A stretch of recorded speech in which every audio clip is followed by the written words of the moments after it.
Alappuzha medical കോളേജിൽ 5 വർഷങ്ങൾക്ക് മുമ്പ് നടന്ന ഓപ്പറേഷൻ ഉപയോഗിച്ച കത്രിക അത് വയറ്റിനകത്ത് ഇട്ട്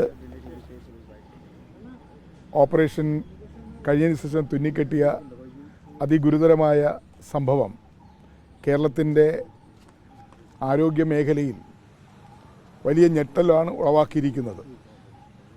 എന്താണ് കേരളത്തിലെ സർക്കാർ ആശുപത്രികളിൽ മെഡിക്കൽ കോളേജ് ഉൾപ്പെടെയുള്ള സർക്കാർ ആശുപത്രി നടക്കുന്നതെന്നതിൻ്റെ ഏറ്റവും അവസാനത്തെ ഉദാഹരണമാണ് ആലപ്പുഴ മെഡിക്കൽ കോളേജിൽ നിന്ന് കേട്ട ഞെട്ടിപ്പിക്കുന്ന സംഭവം. ഇതാദ്യത്തെ സംഭവമല്ല. നമ്മുടെ സർക്കാർ താലൂക്ക് ആശുപത്രികളിലും അതുപോലെ ജില്ലാ ആശുപത്രികളിലും മെഡിക്കൽ കോളേജുകളിലും ഇത്തരം സംഭവങ്ങൾ പരക്കെ ആവർത്തിക്കപ്പെട്ടുകൊണ്ടിരിക്കുകയാണ്. അടുത്ത കാലത്ത് നെടുമങ്ങാട് താലൂക്ക് ആശുപത്രിയിലും സമാനമായ സംഭവമുണ്ടായി.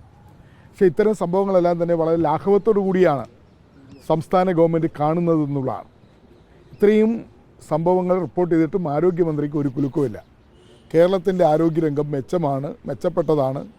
ലോകത്തിലെ ഏതൊരു സ്ഥലത്തേക്കാൾ മികച്ച ആരോഗ്യ മേഖലയാണ് കേരളത്തിലുള്ളത് എന്നൊക്കെ പറഞ്ഞ് അവകാശവാദം ഉന്നയിക്കുന്നതല്ലാതെ സർക്കാർ ആശുപത്രികളിൽ ചെല്ലുന്ന പാവപ്പെട്ട രോഗികൾക്ക് മികച്ച ചികിത്സ ലഭിക്കുന്നതിനോ ഓപ്പറേഷൻ കൃത്യമായി നടത്തുന്ന ഓപ്പറേഷൻ അത് രോഗികളെ ഇത്തരത്തിൽ ബാധിക്കുന്ന തരത്തിലാണ് ചെയ്യുന്നത് എന്നുള്ളതൊക്കെ തന്നെ കേരളത്തിൻ്റെ ആരോഗ്യരംഗത്തെക്കുറിച്ചുള്ള ഇവരുടെ അവകാശവാദം പൊളിയുന്നു എന്നാണ് വസ്തുത.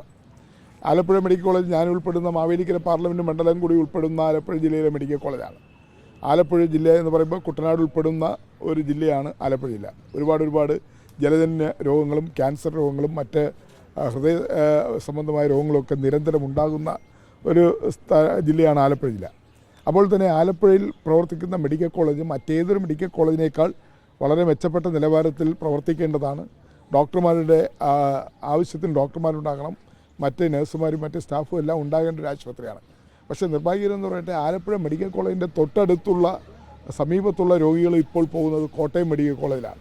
കാരണം ആലപ്പുഴ മെഡിക്കൽ കോളേജിനെക്കുറിച്ചുള്ള വിശ്വാസ്യത നാട്ടുകാർക്ക് അതിൻ്റെ പരിസരത്തുള്ള രോഗികൾക്ക് പോലും നഷ്ടപ്പെട്ടിരിക്കുന്നു എന്നുള്ളതാണ് വസ്തുത. അതുകൊണ്ട് തന്നെ ആലപ്പുഴ മെഡിക്കൽ കോളേജിൽ പോകാൻ ആർക്കും ധൈര്യമില്ല. അവിടെ ചെന്നാൽ എന്ത് സംഭവിക്കുമെന്ന് ഒരു ഉറപ്പുമില്ല. എന്ത് ചികിത്സയാണ് ലഭിക്കുന്നതെന്ന് ഉറപ്പില്ല.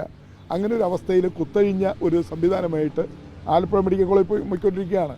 10 വർഷമായി കേരളത്തിൽ പിണറായി വിജയൻ ഭരിക്കുമ്പോൾ, കേരളത്തിൻ്റെ മുഖ്യമന്ത്രി പിണറായി വിജയൻ ഭരിക്കുമ്പോൾ ഈ 10 വർഷവും ആലപ്പുഴ മെഡിക്കൽ കോളേജിന് ഒരു പുരോഗതിയും ഉണ്ടായിട്ടില്ല. ചികിത്സ കാര്യക്ഷമമാക്കുന്നതിന് ഒരു നടപടിയും ഉണ്ടായിട്ടില്ല. ഇത്തരം സമാനമായ സംഭവങ്ങൾ ആവർത്തിച്ചു കൊണ്ടിരിക്കുന്ന ഒരു കുപ്രസിദ്ധി ആർജിച്ച മെഡിക്കൽ കോളേജായി ആലപ്പുഴ മെഡിക്കൽ കോളേജ് മാറിക്കൊണ്ടിരിക്കുകയാണ്. അതുകൊണ്ട് ഇപ്പോൾ ഏറ്റവും ഒടുവിൽ ഉഷ ജോസഫ് എന്ന് പറയുന്ന ഒരു സ്ത്രീക്ക് ഓപ്പറേഷനുമായി ബന്ധപ്പെട്ടുണ്ടായ ഗുരുതരമായ വീഴ്ച, അതിനെക്കുറിച്ച് അന്വേഷണം നടത്തണം. അതിന് ഉത്തരവാദികളായവരുടെ പേരിൽ നടപടിയെടുക്കണം. ഇതിൻ്റെ എല്ലാം ധാർമ്മികമായ ഉത്തരവാദിത്വം ആരോഗ്യമന്ത്രിക്കുണ്ട്, ആരോഗ്യ വകുപ്പിനുണ്ട്. മന്ത്രിക്ക് ഇതിനകത്ത് കൈ കഴുകാൻ സാധ്യമല്ല. ഇപ്പോൾ ബഹുമാനപ്പെട്ട ശ്രീ KC വേണുഗോപാൽ ഇടപെട്ട് അവരെ ഓപ്പറേഷൻ നടത്തിയ സ്ത്രീയെ എറണാകുളത്തേക്ക് മാറ്റുകയും അവിടെ അമൃത ഹോസ്പിറ്റലിലേക്ക് മാറ്റി അതിൻ്റെ ചിലവും മറ്റു കാര്യങ്ങളൊക്കെ അദ്ദേഹം വഹിക്കാമെന്ന് പറഞ്ഞിട്ടുണ്ട്. അത് സ്വാഗതാർഹമായ നടപടിയാണ്. പക്ഷേ എത്ര പേരെ അങ്ങനെ ചെയ്യാൻ പറ്റും? എത്ര പേർക്ക് അങ്ങനെ സഹായം കൊടുക്കാൻ പറ്റും? അപ്പോൾ ഇതൊക്കെ ചെയ്യേണ്ട സംസ്ഥാന ഗവൺമെൻറ്.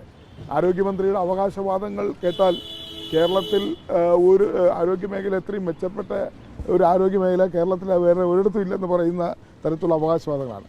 അതുകൊണ്ട് ഇതിൻ്റെ ധാർമ്മികമായ ഉത്തരവാദിത്വം ഏറ്റെടുക്കേണ്ടത് ആരാണ്? തീർച്ചയായും ആരോഗ്യവകുപ്പാണ്. ആരോഗ്യവകുപ്പ് ഭരിക്കുന്ന മന്ത്രിയാണ്. അതുകൊണ്ട് മുഖ്യമന്ത്രി ഇക്കാര്യത്തിൽ മൗനം പാലിക്കുന്നത് ശരിയല്ല.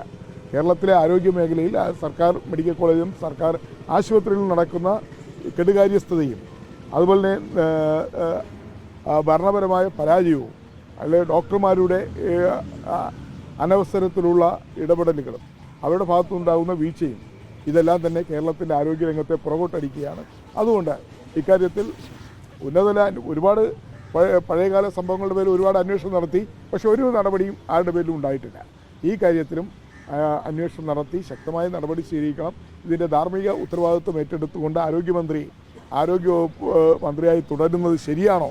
കേരളത്തിലെ ജനങ്ങളോട് എന്തെങ്കിലും പ്രതിബദ്ധതയുണ്ടെങ്കിൽ ഈ മെഡിക്കൽ കോളേജിലും ജില്ലാ ആശുപത്രി നടന്നിരിക്കുന്ന ഇത്തരം ചികിത്സാ പിഴവിൻ്റെ ധാർമ്മികമായ ഉത്തരവാദിത്വം ഏറ്റെടുത്തുകൊണ്ട് ആരോഗ്യവകുപ്പ് മന്ത്രി ആ സ്ഥാനം ഒഴിയണം എന്നതാണ് കേരളത്തിലെ ജനങ്ങൾ ആഗ്രഹിക്കുന്നത്. അത് ചെയ്യാൻ ആരോഗ്യമന്ത്രി തയ്യാറാകണമെന്നാണ് അഭ്യർത്ഥിക്കുന്നത്.